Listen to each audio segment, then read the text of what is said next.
me quisiera meter ya en tema sin hacer alusión a algo que les mandé la semana pasada y que ni siquiera mencioné. Y a mí me gusta darle un poquito de importancia a la bibliografía. Y en este caso la bibliografía es importante porque no es solo de apoyo. La bibliografía es fundamentalmente la lista, el elenco de documentos, lo más completo que pude hacer, el elenco de documentos en donde la Iglesia habla específicamente de la Biblia. Como verán, no son muchos, por esto mismo que les comenté el primer encuentro, que la verdad es que el tema bíblico se vuelve fundamental, relevante a mediados del siglo XIX, de allí en adelante. Entonces, fíjense, ¿cuántos documentos tenemos antes de eso? Uno solo. Claro, hago trampa, yo aquí no pongo los documentos que no tienen un valor definitorio para el magisterio. Entonces, claro, si pusiéramos eso serían un poquito más, pero tampoco serían muchos más, Por ejemplo, ustedes recuerdan que cuando hablamos del canon les mencioné la bula de unión sobre los jacobitas en el concilio de Constantinopla, en el concilio de Constanza, y esa no aparece aquí. Bueno, ¿por qué? Porque en realidad esa definición del canon, recuerdan que no es todavía normativa. Es ya idéntica a la que hará Trento, pero no es normativa. Entonces esa no la puse aquí. Aquí puse todos los documentos que tienen un alto valor como normativos o bien ya directamente los documentos totalmente modernos, los actuales. Entonces tenemos así el documento del Concilio de Trento sobre el canon, 1546, y ya después viene una seguidilla. La Constitución Dogmática Dei Filius de 1870, que establece de manera definitoria la autoría divina de la Biblia, el hecho de que Dios es autor de la Biblia. De eso precisamente seguimos hablando hoy, entonces ya la voy a mencionar hoy mismo, y vamos a leer incluso la frasecita en donde eso está explicitado. Luego, a ver, en todos los documentos que voy citando aquí, todos tienen un vínculo para que ustedes puedan ir a buscarlo directo al web. Todos van directo al web. La mayoría se pueden leer en línea y si no, está el link para bajarlo. Luego la Providentissimus Deus. Bueno, esta es fundamental. Fíjense que luego, tanto la Divino Aflante Spiritu, que es fundamentalísima en la historia del magisterio bíblico, como el documento de la Pontificia Comisión Bíblica, la interpretación de la Biblia en la Iglesia, también fundamental. Las dos son documentos que rememoran a la Providentissimus, a los 50 años y a los 100 años. La Providentissimus es el gran documento bíblico, como si dijéramos, bueno, ese en el que la Iglesia se reconoce dando verdaderamente doctrina en torno a lo que es la Biblia para ella.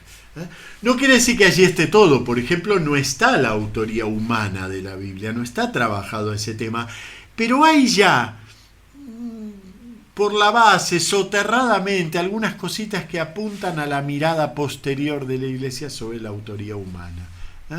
La Providentissimus Deus de León XIII. León XIII fue un gran papa, lo que pasa es que le tocó, pobre, una época que, madre mía, ¿no? La lucha intelectual, digamos, con el fin del mundo moderno, la disolución del pensamiento clásico, la pérdida de todos los referentes a los que la filosofía cristiana, digamos, y hoy tenemos que decir entre comillas filosofía cristiana, y sin embargo para la Iglesia hasta ese momento existía claramente una filosofía cristiana. Todo eso estaba en disolución, en caos, en cuestionamiento. Entonces la Providentissimus Deus viene en un momento intelectualmente muy difícil.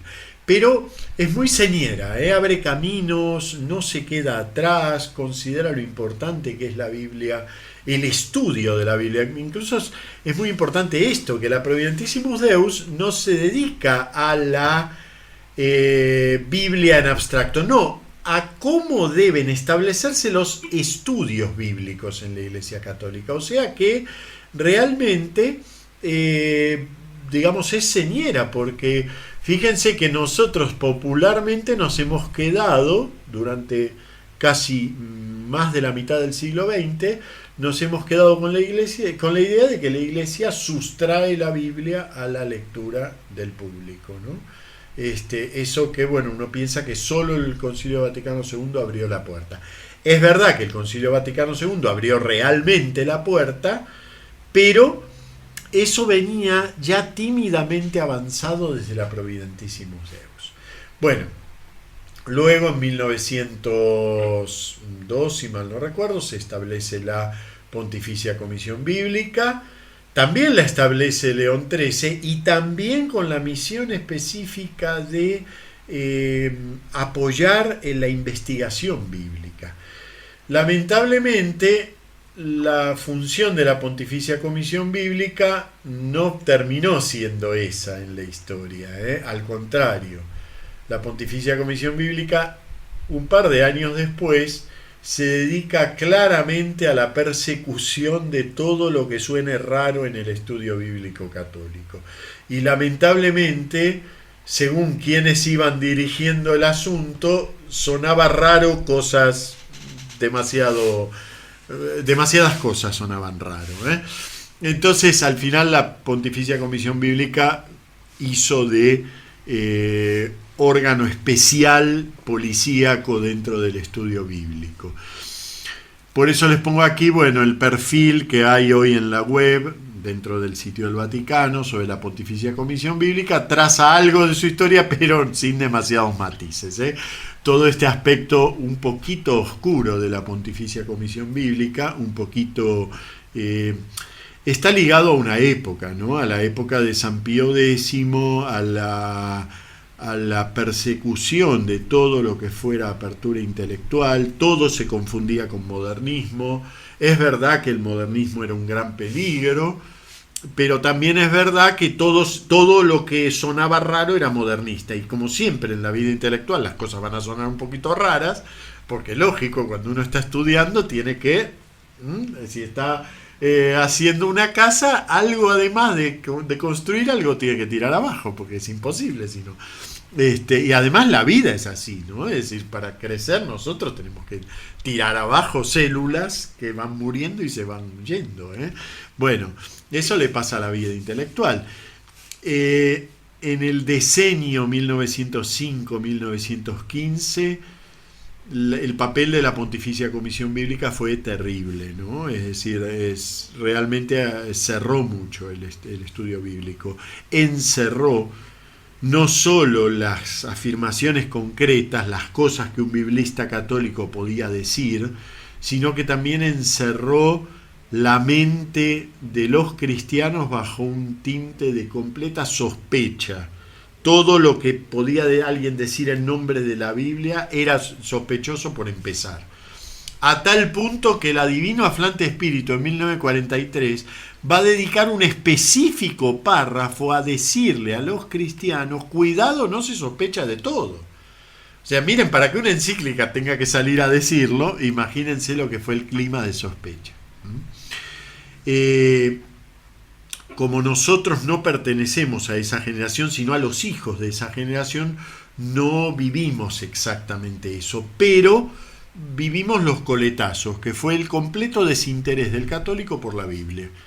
Es decir, la Biblia, o es cosa de especialistas o es cosa de protestantes, pero no de un católico decente que fuera a misa. Eso no.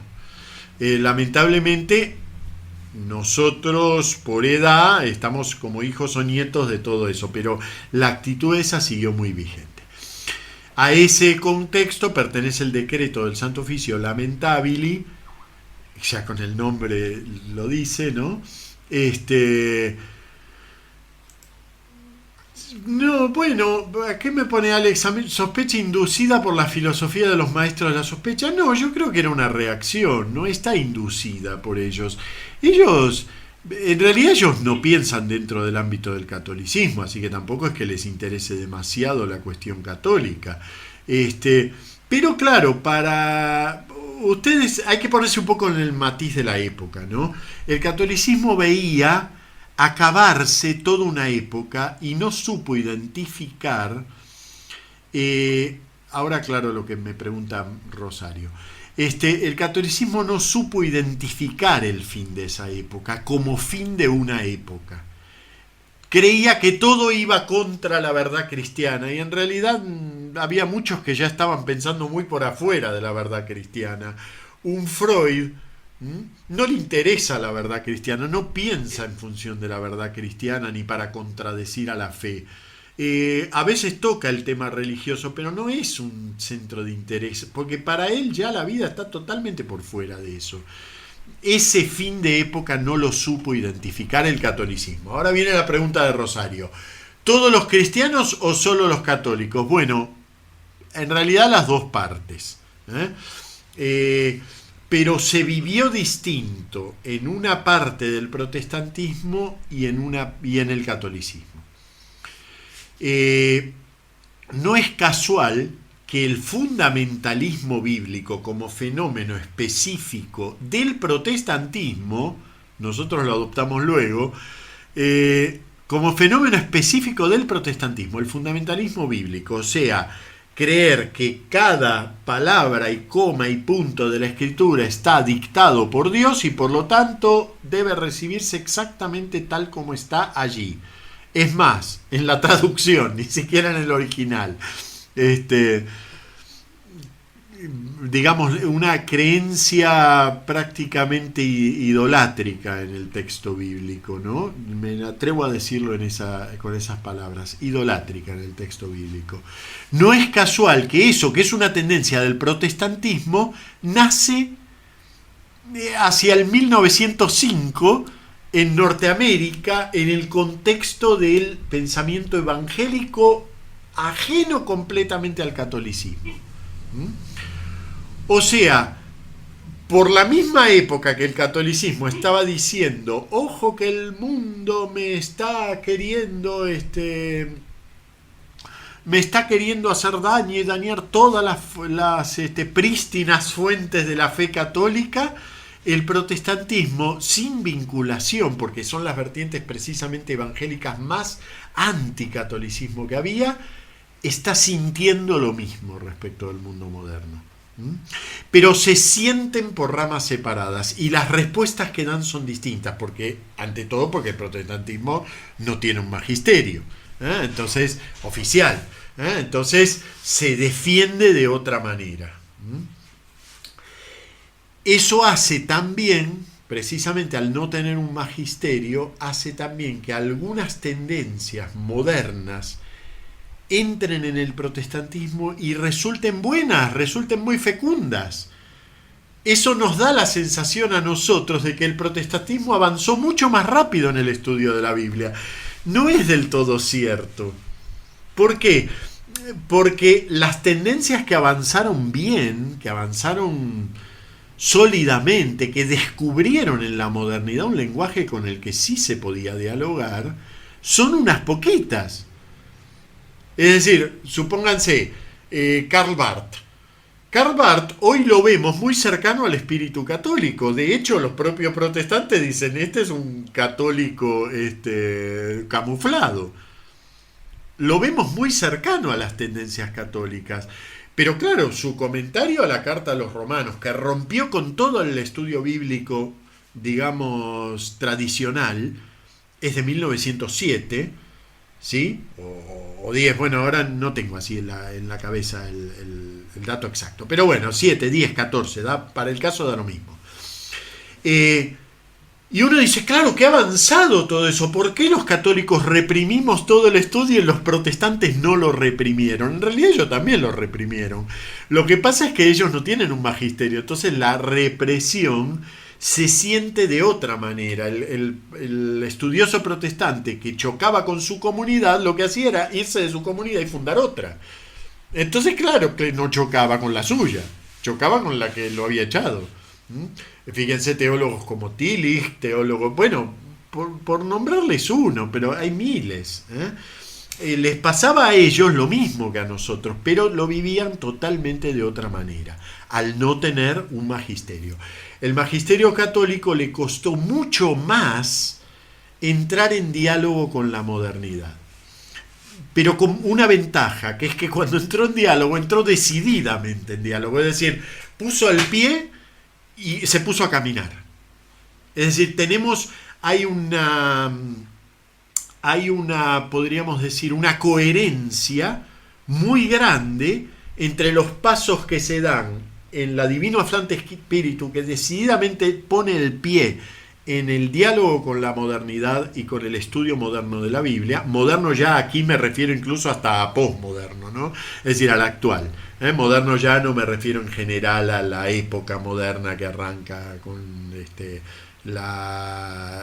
con el luteranismo o con Descartes o con la Revolución Francesa, según como la queramos indicar. No, moderno me refiero a lo actual, en este contexto. Entonces,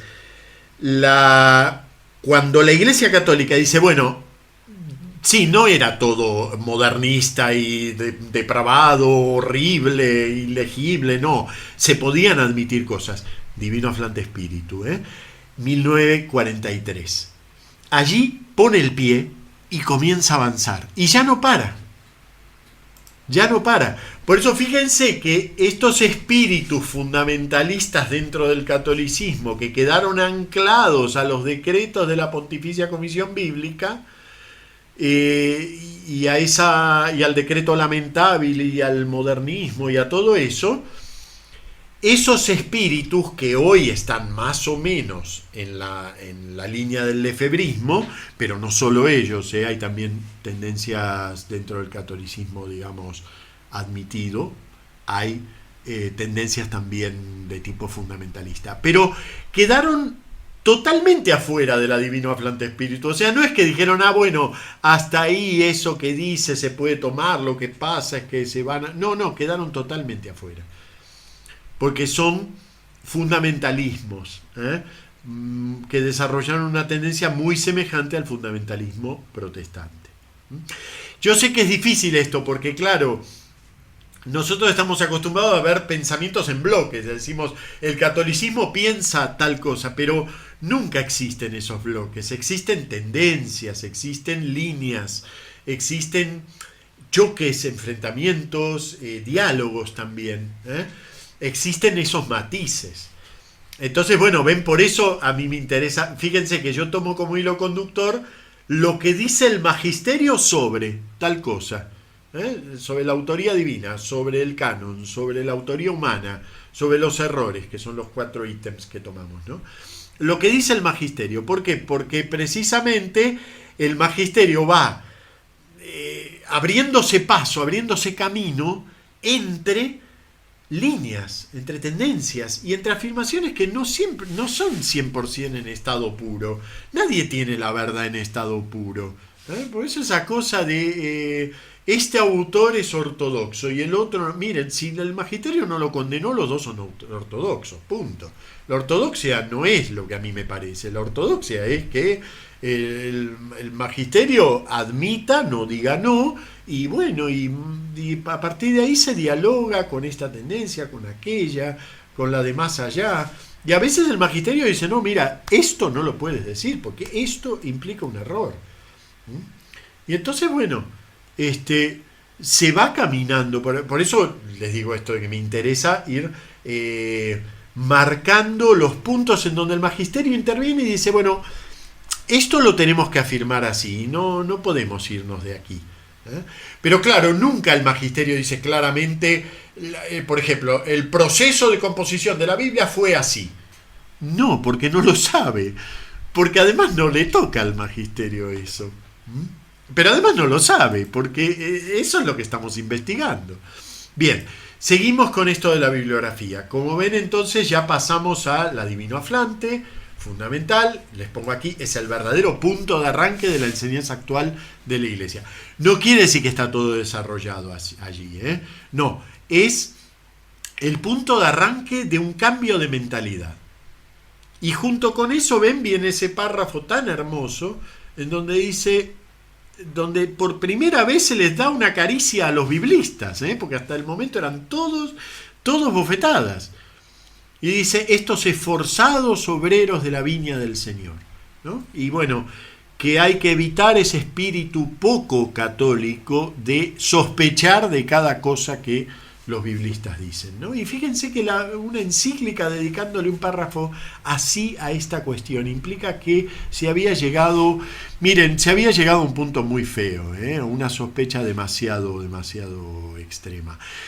Lo tiene muy bien descrito esto.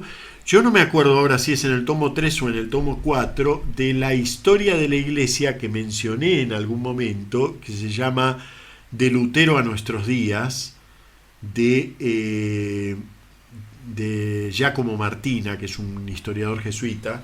Muy linda, a mí me encanta esa historia de la Iglesia, me parece de una comprensión de los problemas muy profunda.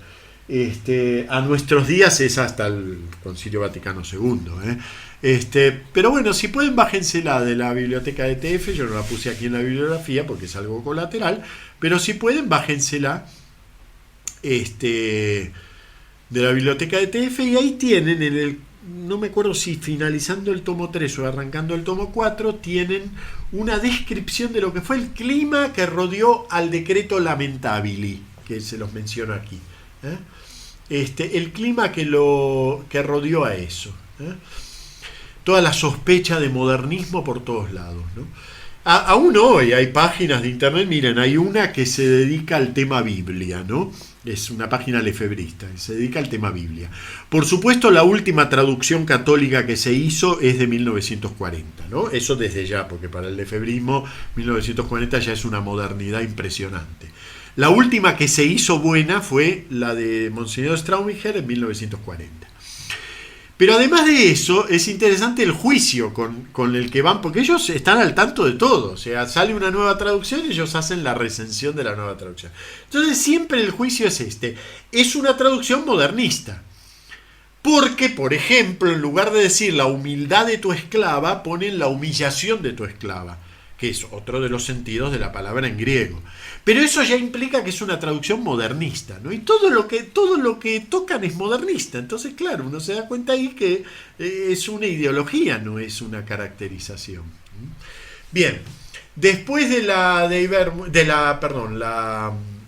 Divino Aflante, viene la instrucción Sancta Mater Ecclesia, que yo ya la mencioné en algún momento, importantísima. La pongo aquí por cuestión cronológica anterior a la Dei Verbum, pero ya está en el clima de la Dei Verbum. La Dei Verbum es la gran constitución apostólica sobre la Biblia del Concilio Vaticano II. Por primera vez un concilio, en vez de decir, voy a ver cuáles son los errores de los demás sobre la Biblia, dice, voy a ver lo que yo pienso sobre la Biblia y lo voy a exponer con la mayor sencillez, dentro de lo que puede el magisterio, la mayor sencillez posible. La Constitución Apostólica de Verbum es el primer documento que entra a debate cuando empieza el concilio y el último documento que se aprueba cuando termina el concilio. Hubo 4 versiones intermedias. Se debatió hasta el último punto y hasta la última coma, y tanto es así que incluso sobre un punto no se llegó a un acuerdo. Y un grupo lefebrista precisamente, se puso pesado y hubo que poner una adenda al final del documento aclarando ese punto de que ellos votaban solo si se aclaraba ese punto. Pero lo cierto es que fue el documento que salió con más consenso de todo el concilio. O sea, prácticamente hubo, creo que 3 o 4 abstenciones, pero no hubo ni siquiera votos en contra. Cosa que no suele ocurrir. O sea, en un concilio los documentos salen con votos a favor y votos en contra. No se crean que los documentos de los concilios, todos los padres conciliares están de acuerdo. No, se trata de alcanzar el mayor consenso posible. Pero siempre hay alguna voz discordante. Bueno, en la Dei Verbum es asombroso que prácticamente, yo les diría que casi los 2.300 padres conciliares estuvieron de acuerdo. salvando, ya les digo, esa notita final, que la verdad es que no agrega nada, pero los lefebristas son tremendos, y un par de abstenciones que hubo. Salvando eso es importante porque realmente es un documento de un valor incalculable como expresión de lo que la Iglesia piensa sobre la Biblia. Más allá de que hay muchas más cosas para decir sobre la Biblia, pero realmente lo que dice es de altísimo valor.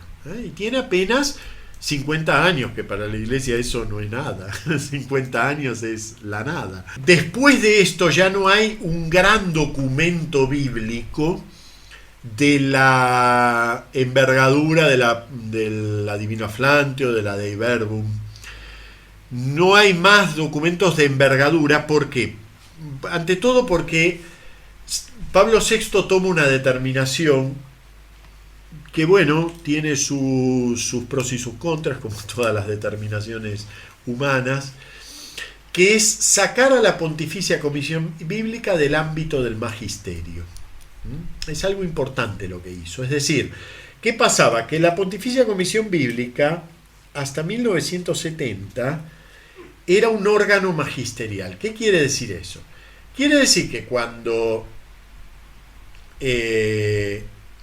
la Pontificia Comisión Bíblica emanaba un decreto, ese decreto, que venía aprobado por el Papa, tenía autoridad. Y por lo tanto la Pontificia Comisión Bíblica podía establecer positivamente cosas sobre la Biblia que no siempre, que terminaban a veces chocando contra los estudios bíblicos. Y eso era lo que había pasado en los decretos de ese Decenio Negro de 1905 a 1915. Realmente las cosas que estableció la Pontificia Comisión Bíblica, luego la propia Iglesia tuvo que desdecirse, porque se excedió de las competencias de un magisterio. Entonces,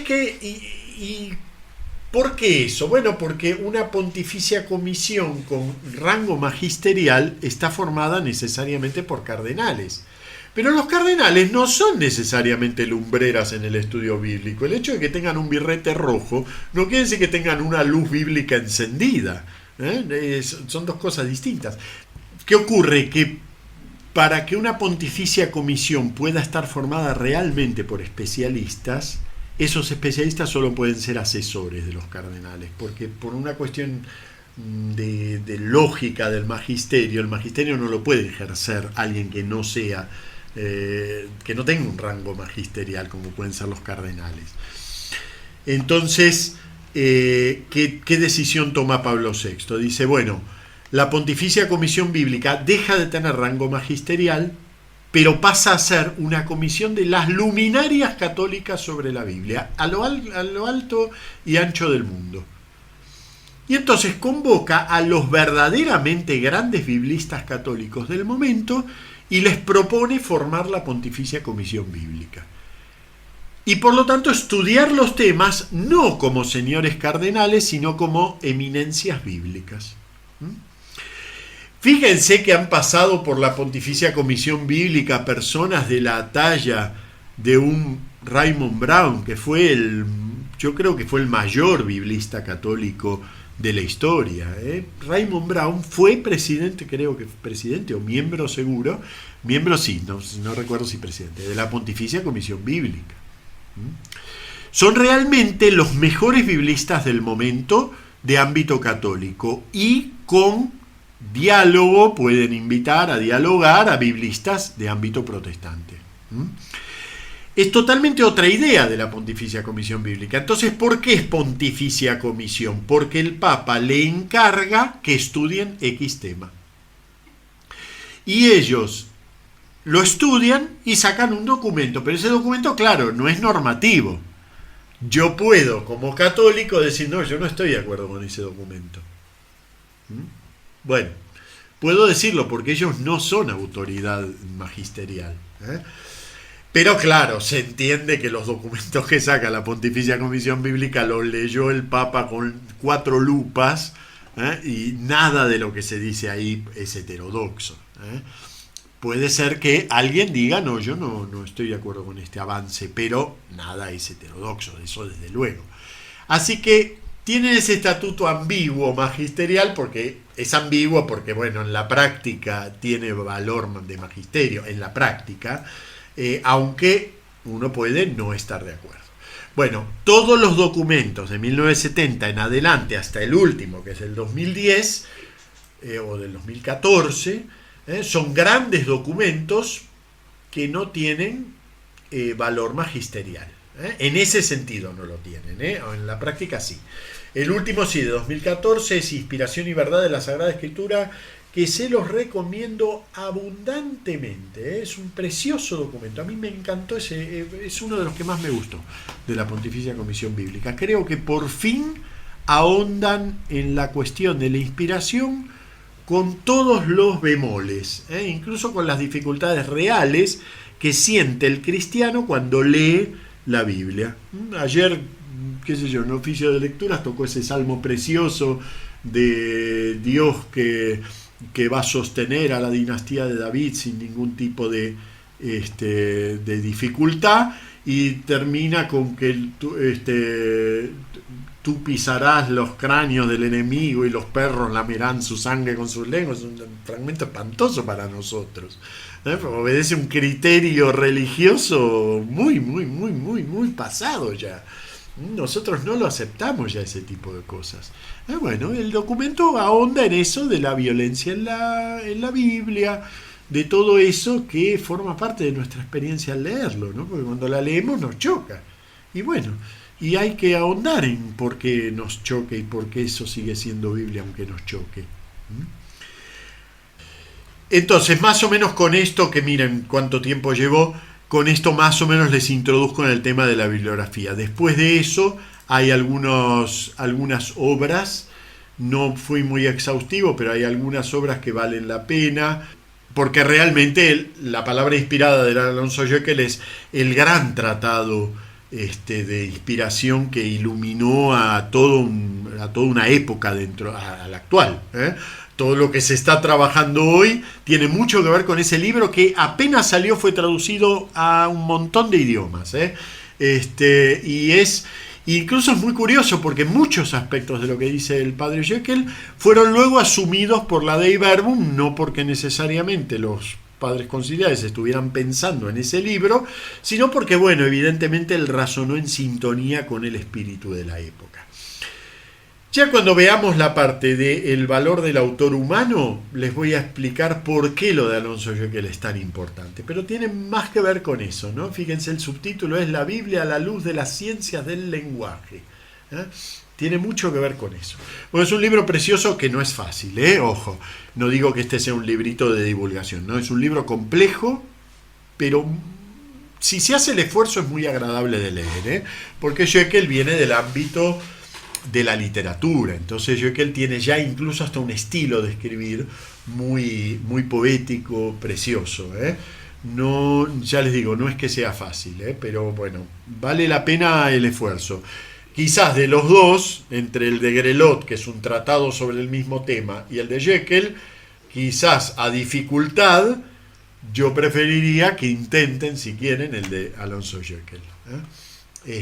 A dificultad pareja. Bueno, muy bien. Lamentablemente en estos temas se ha dejado tan de lado al gran público, humildemente por eso hago estos cursos, porque yo siento mucho que al gran público se lo deje afuera de todo esto, es decir, que el gran público siga creyendo que Dios le abre la cabeza a un autor y le mete cosas que el autor luego va, como si fuera un embudo, va a ir sacando por su boca o por su pluma y va a escribir. Eso es una imagen de hace 15 siglos, pero lamentablemente es lo que se sigue creyendo en términos generales sobre la Biblia. Entonces, bueno, se deja tan de lado al gran público al explicar estos temas que no hay bibliografía sencilla. O está la bibliografía especializada o están las tonterías que se leen en internet sobre la inspiración de la Biblia. Pero no hay un intermedio que trate de tender un puente entre la imagen espontánea de la inspiración como un dictado y la imagen real, que es la que la Iglesia enseña, ¿no? Bueno, un poco ese puente trata de tenderlo el último documento de la PCB, Inspiración y verdad de la Sagrada Escritura, del 2014. Yo creo que ese puente lo trata de suplir ese documento.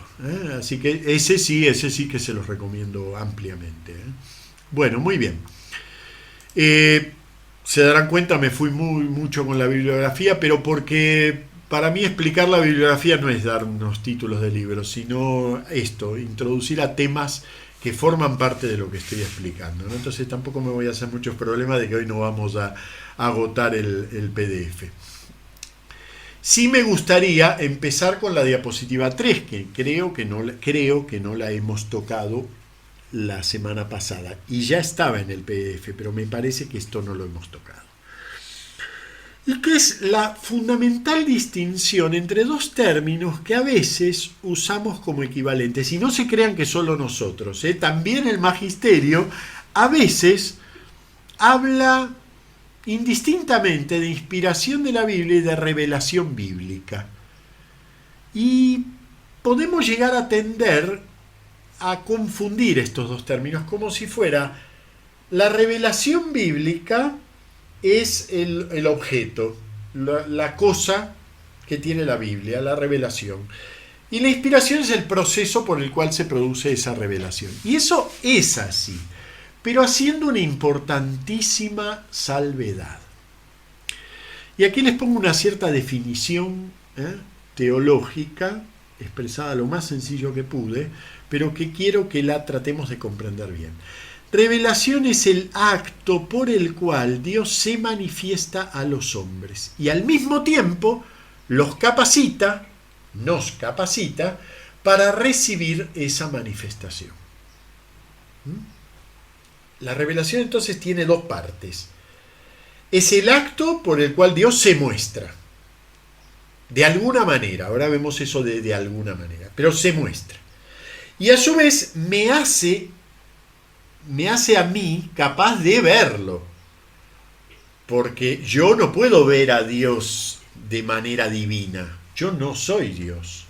Entonces no puedo ver a Dios de manera divina. Para que Él se pueda manifestar a mí y yo pueda verlo, Él me tiene que capacitar. Es una gracia que yo pueda ver a Dios. Bueno, esto es muy complicadito, teológicamente.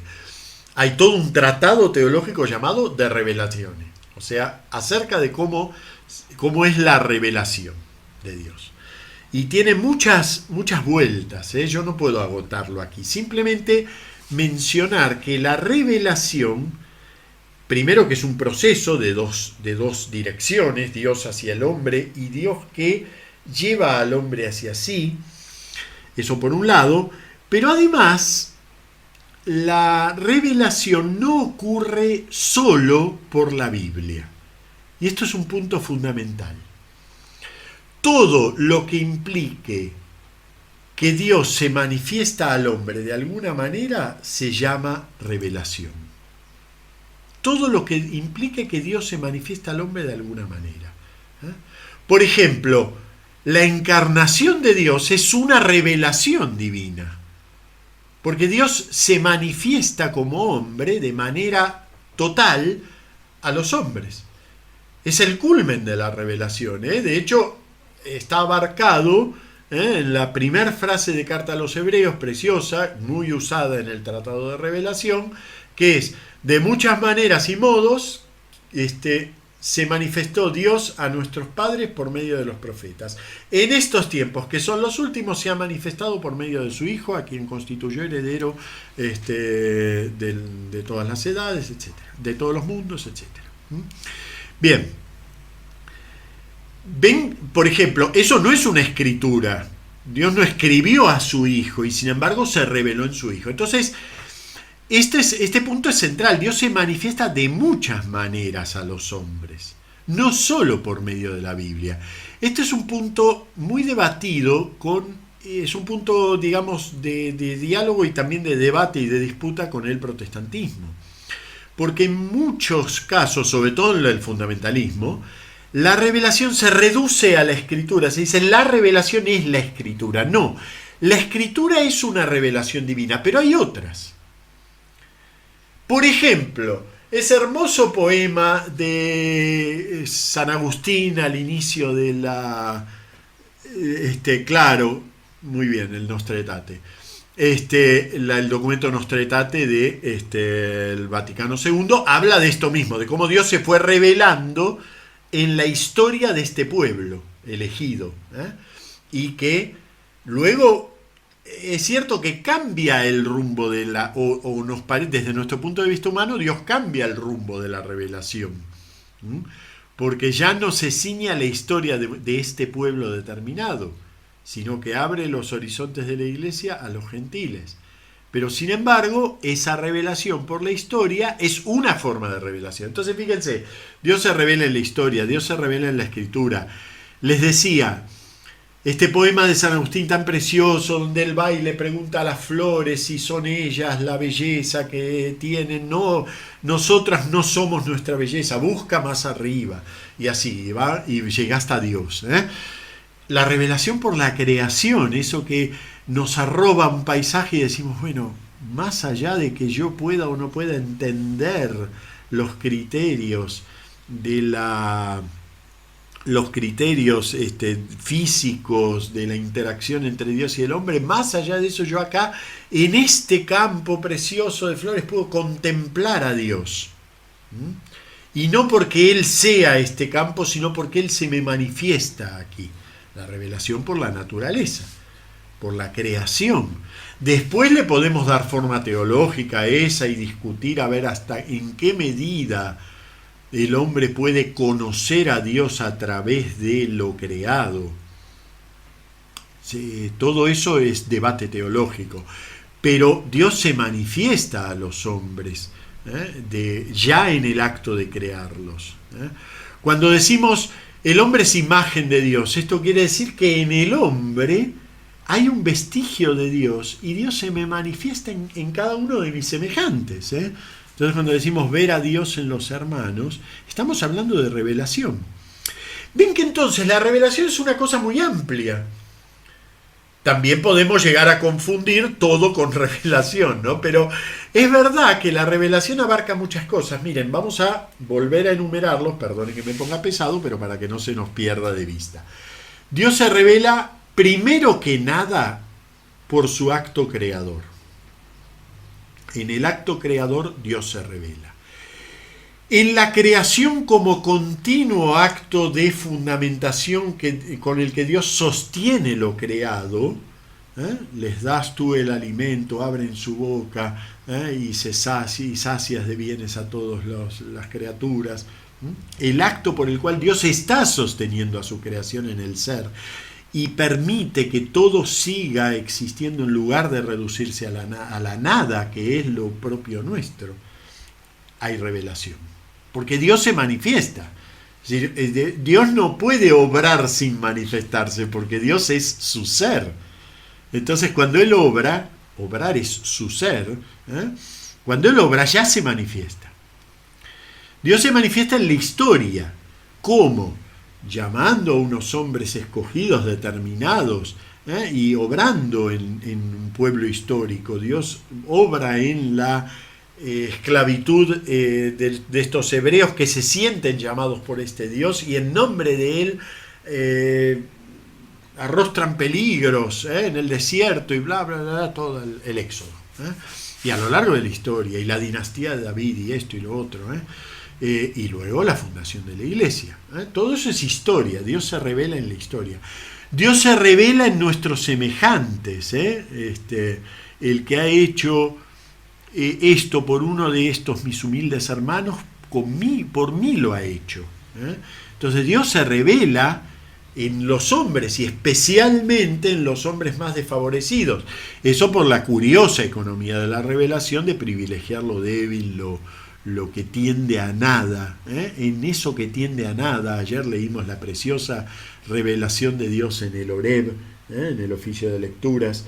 Y entonces está primero la tormenta y los rayos y el viento fuertísimo y después se oye el ruido de una brisa suave y ahí Elías se da cuenta que ese es Dios, ¿no? Porque no se oye.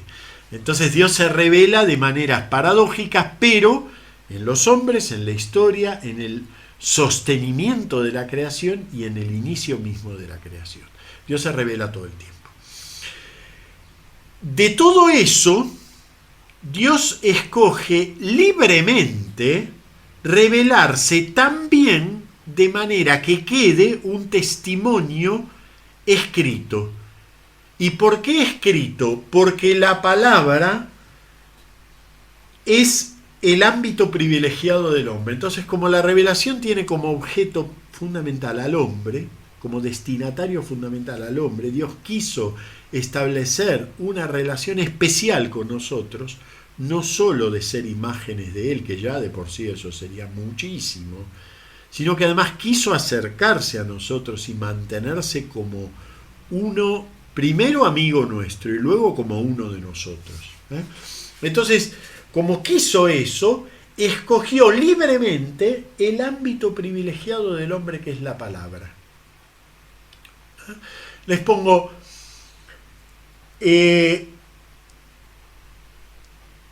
a ver, ¿cómo lo puse aquí?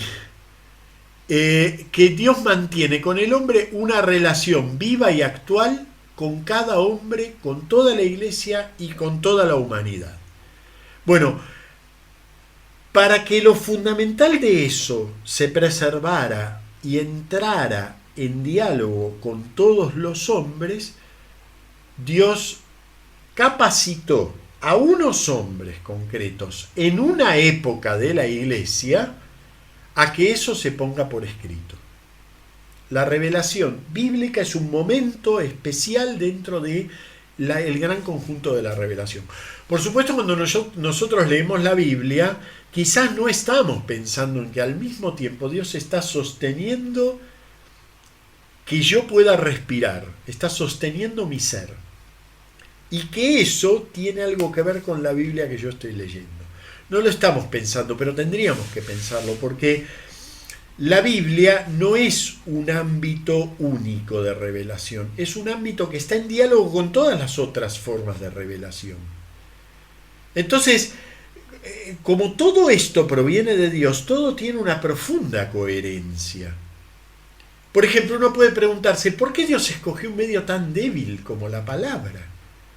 La palabra yo la puedo tergiversar. Miren, con palabras puedo comerme a mis semejantes. Mucho más daño puedo hacer con palabras que con armas. Porque con las armas necesito verlos. O necesito que estén a tiro, tengo que mandar un dron. En cambio, con las palabras no necesito nada. Solo que él la escuche y puedo dañar a mis semejantes. Fíjense, la palabra es poderosísima. Bueno, ese medio tan terrible en manos de un hombre malvado, es el que usa Dios para revelarse. ¿Y por qué usa un medio tan falible? Porque es un medio falible. Bueno, si no tuviéramos el resto de la revelación no podríamos resolver ese enigma. Pero cuando descubrimos que Dios decide salvar al hombre con el medio más débil que existe, que es el hombre mismo, las debilidades del hombre, decide encarnarse, decide morir en la cruz, aceptar que los hombres hagan de él lo que sea. Nosotros le tuvimos por un leproso, herido de Dios, humillado, y él estaba llevando nuestras dolencias. Cuarto cántico del siervo, Isaías 53. Cuando contemplamos eso, nos damos cuenta por qué Dios eligió la palabra. No solo porque la palabra es el ámbito privilegiado del hombre, sino porque también es el lugar de todas las debilidades del hombre, de todas las fuerzas y de todas las debilidades. Entonces ahí ya nos damos cuenta. De paso, notamos algo importante.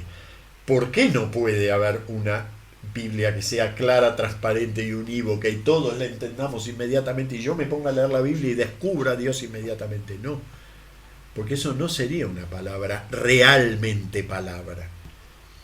Eso no sería la palabra de los hombres, porque Dios se reveló en palabras de hombres.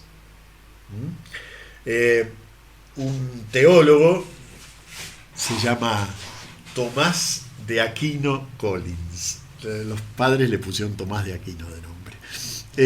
Y que podía salir un teólogo. Es un teólogo biblista, autor de uno de los coautores del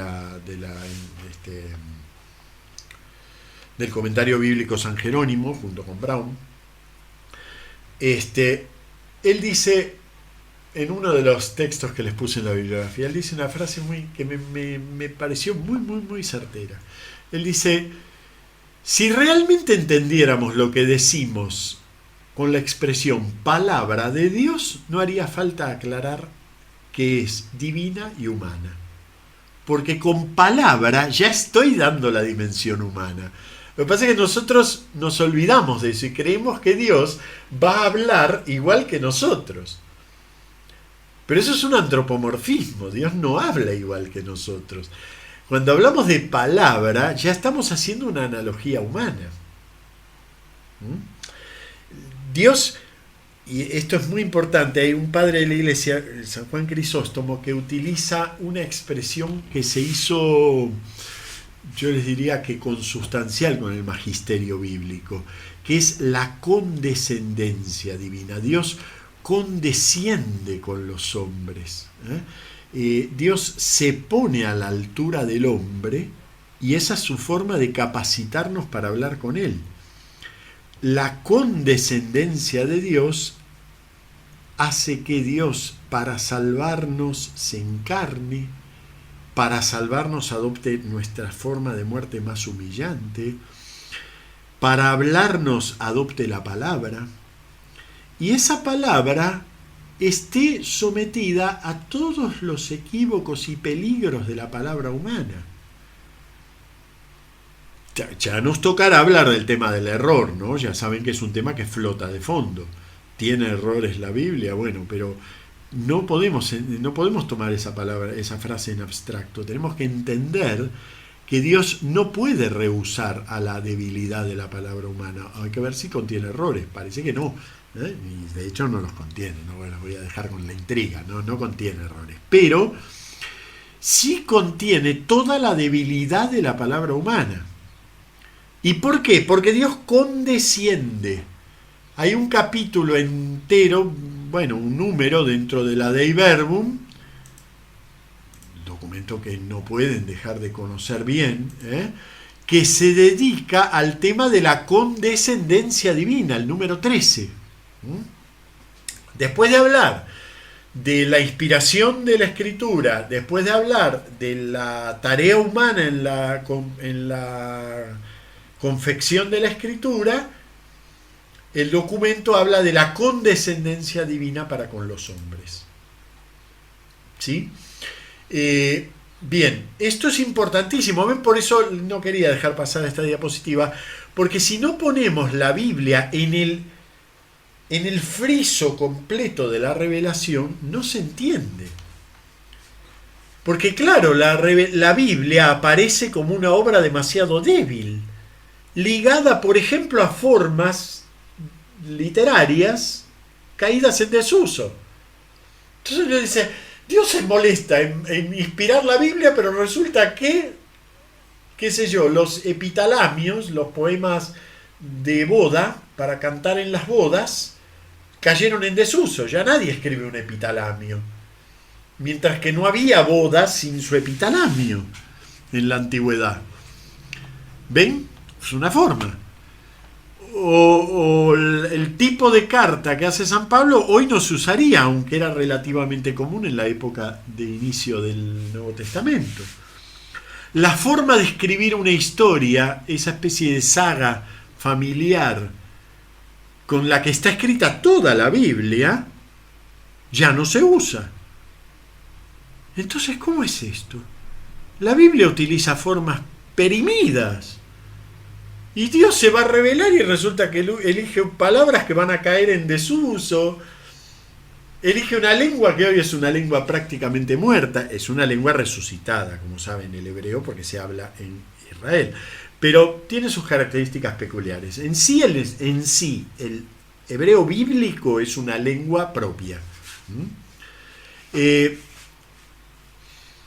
Entonces, ¿cómo es esto? Bueno, si no lo metemos en el horizonte mismo de la revelación, porque la revelación tiene entonces, es una tenaza. Dios se manifiesta en un hombre capaz de recibirlo.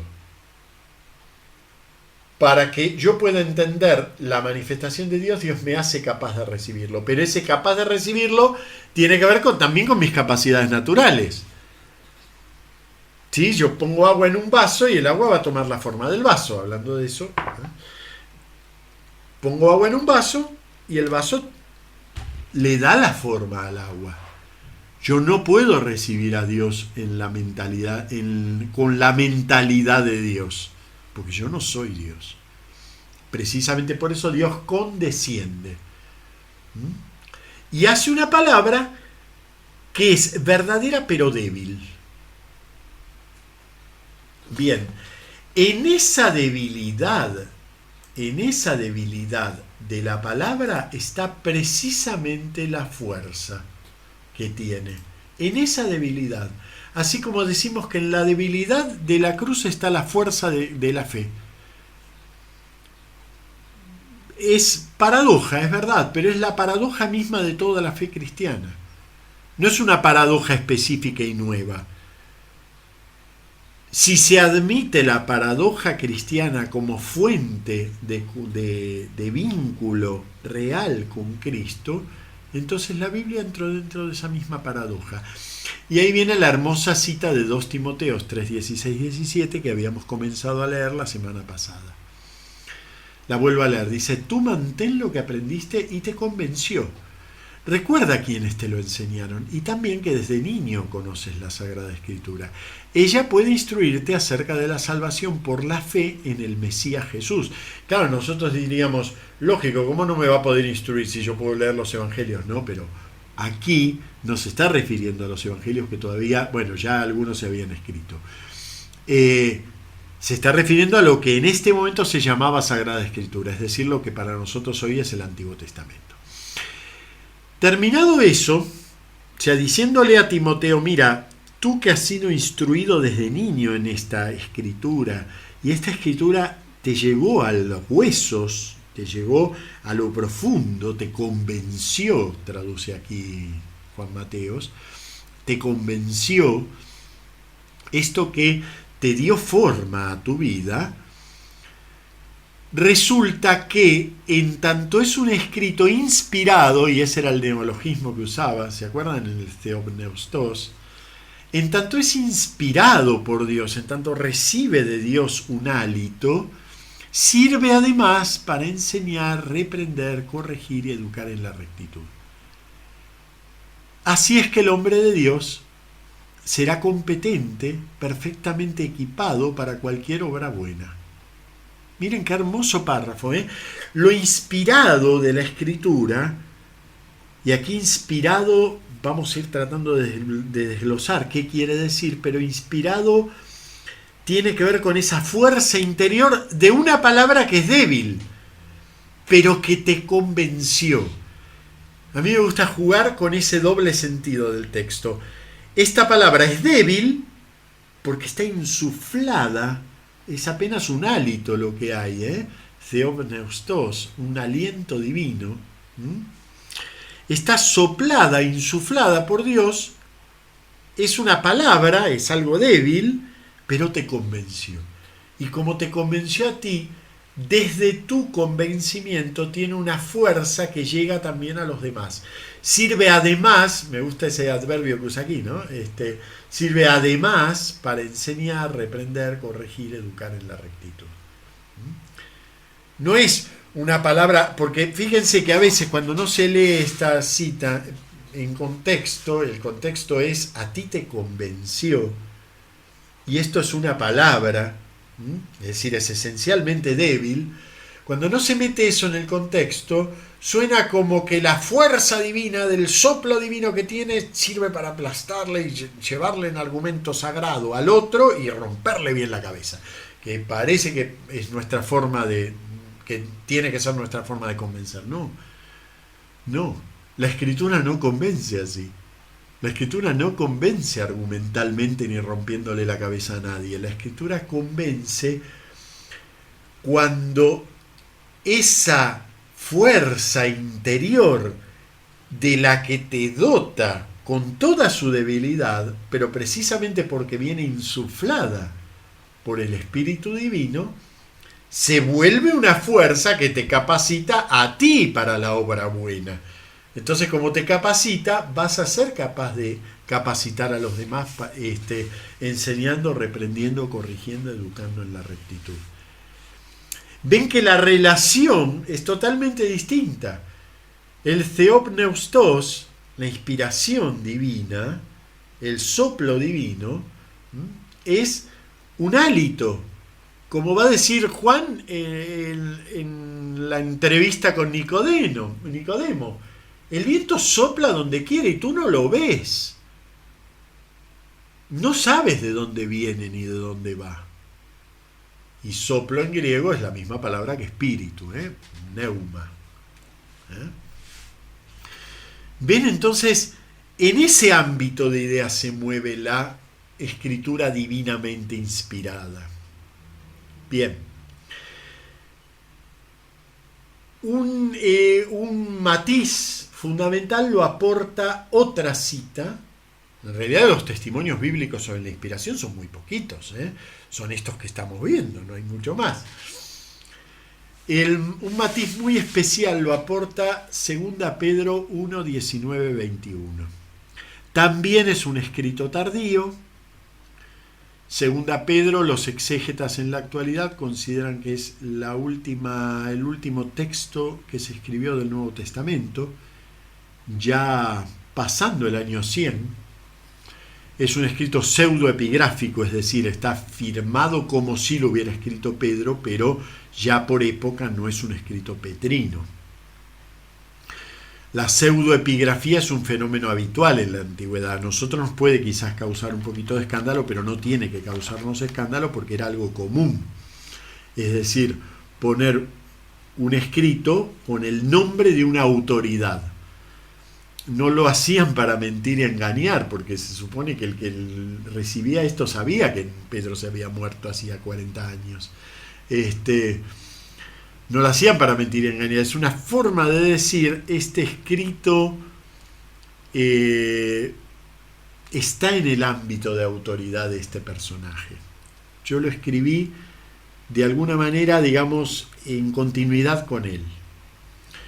Nosotros hoy, ¿qué hacemos para indicar eso? Han cambiado las costumbres, ¿ven? Entonces, ¿qué hace un autor hoy?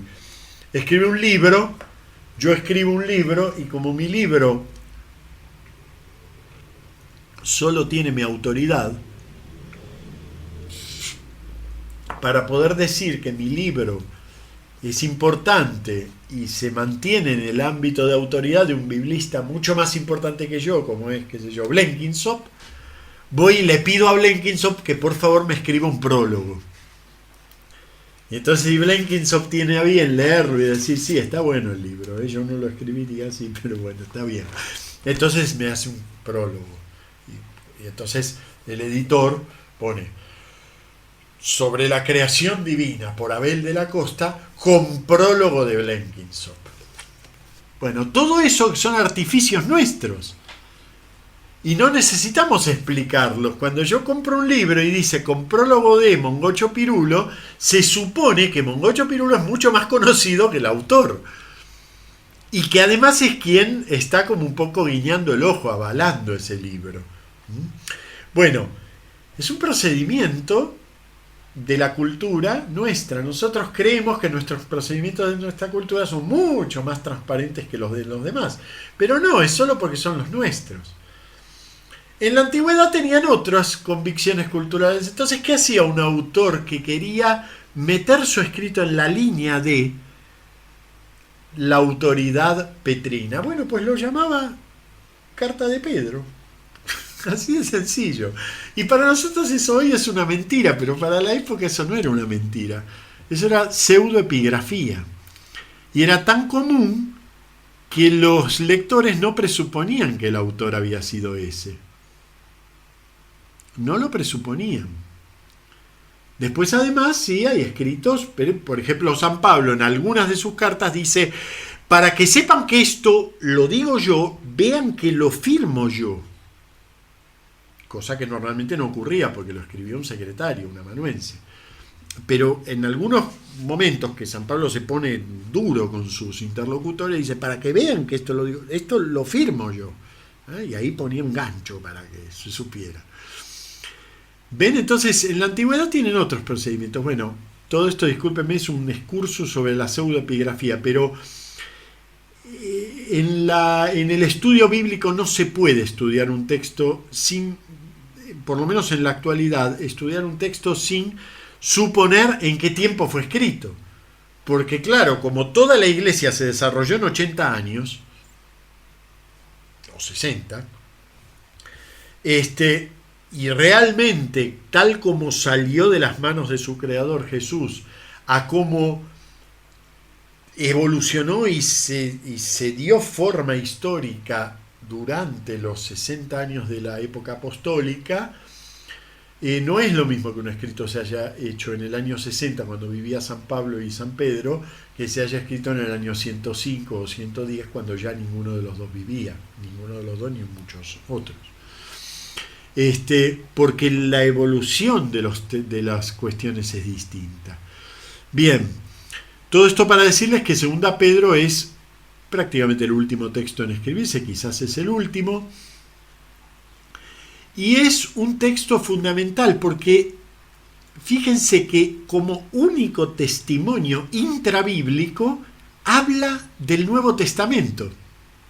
O sea, es un texto del Nuevo Testamento que es consciente de la existencia de unos textos, no todavía de un Nuevo Testamento como conjunto, ustedes saben que eso tarda todavía más en constituirse, cosa lógica, ¿no? Pero ya es consciente de que la Sagrada Escritura, recuerden ustedes que acabamos de leer esa expresión en 2 Timoteo y se refería a lo que nosotros llamamos Antiguo Testamento, la Sagrada Escritura ya la forman otros textos que no son antiguos, que son de esa misma época. Bueno, el texto dice, y nos confirma la palabra de los profetas, a la cual hacen muy bien en prestar atención, a la palabra de los profetas, ¿no? Como a lámpara que brilla en la oscuridad, hasta que despunte el día y el lucero nazca en sus corazones. Ante todo, tengan presente que ninguna predicción de la Escritura, está hablando de los profetas, en el horizonte de la comprensión de la profecía en el siglo I, o sea, como si fuera una mera predicción del futuro. Ante todo, tengan presente que ninguna predicción de la Escritura es susceptible de interpretaciones personales. Esto es muy importante. Esto quiere decir que ya el autor les advierte de la importancia de la lectura eclesial del Antiguo Testamento. El Antiguo Testamento no se lee así cada uno por libre, sino siempre eclesialmente. ¿Por qué? Porque puede dar lugar a muchas formas de entenderlo. Entonces, hay que atender al sentir de la Iglesia.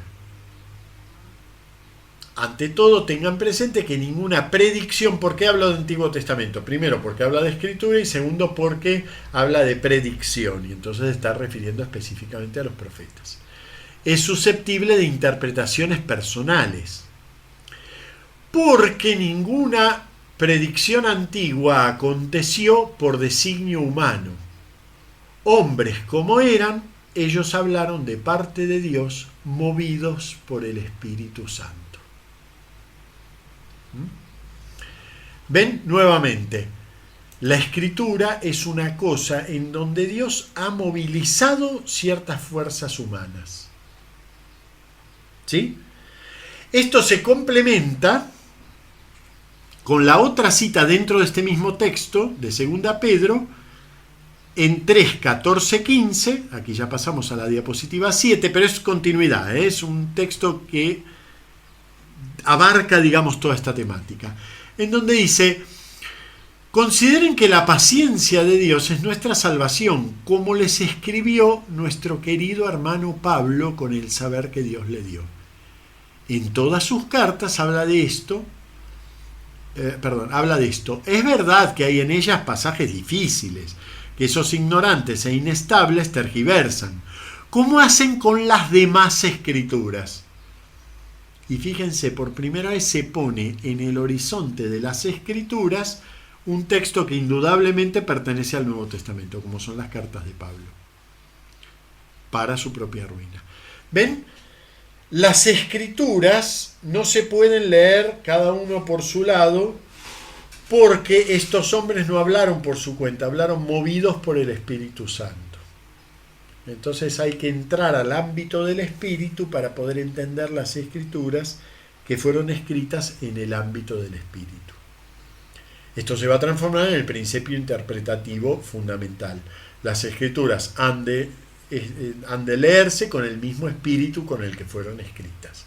Y ahí espíritu hay que escribirlo con mayúscula y con minúscula. En un sentido general hay que entenderlas en el mismo sentido, con el mismo clima con el que fueron escritas, pero además con el mismo espíritu. Así como fueron escritas movidos por el Espíritu Santo, así también hay que invocar al Espíritu para entender las Escrituras. Y siempre en el ámbito del Espíritu. El ámbito del Espíritu es la vida de fe, la iglesia. ¿Qué le agrega este párrafo de 2 de Pedro 3, 14, 15? El hecho de que amplía el horizonte de las Escrituras ya a textos que tienen que ver con el Nuevo Testamento. Por supuesto no habla de todo el Nuevo Testamento, pero sí de textos que están en el horizonte del Nuevo Testamento, como son las cartas de Pablo. Bueno, todo esto se transforma en una fórmula magisterial, que es Dios autor de la Escritura. Bueno, eso ya vamos a seguir hablando la semana que viene. Se está terminando el tiempo y yo prefiero cortar en esta diapositiva, porque así ya todo lo que es magisterio lo vemos la semana que viene. Bueno, hoy me fui un poquito de tiempo con el análisis de la bibliografía, pero creo que era importante para entender un poco la historia del magisterio bíblico, ¿no? Bueno, muy bien, nos vemos el miércoles que viene. Voy a simplemente retomar estas mismas diapositivas agregando alguna más.